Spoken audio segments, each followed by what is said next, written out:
Bilirsiniz, cənab prezident, biz danışırıq və mən sanki susamışam. Yanımızda çay var. Bilirəm nəyi nəzərdə tutursunuz. Bilirəm. Bayaqdan ona baxıram. Sizin şərəfinizə. Sizin şərəfinizə. Həqiqətən də ləzzizdir.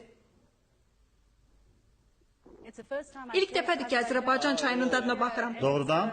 Bəli, stəkan çox gözəldir. Bunun nə olduğunu bilmək istəyirəm. Bəli, bu milli stəkandır. Bilirsiniz, onun forması zənnimcə armuda bənzəyir. Beləliklə, stəkanın forması əslində çayın isti qalması üçün nəzərdə tutulub. Çünki adətən bir çay çox qaynar içilir. Beləliklə, çay soymur. Stəkanın bu forması aşağı hissəni qaynar saxlayır. Anladım. Əlbəttə ki, bu forma dada əlavə rəng qatır. Lakin mən Çində çayın o qədər də qaynar verilmədiyini görmüşəm. Bu elədir? Bizdə də çay çox qaynar verilir. Ola bilsin ki, siz qonaq olduğunuz üçün onlar sizə zərər dəyməsin deyə çay qaynar vermirlər. Çünki çox nəzakətli və ehtiyatlı davranırlar.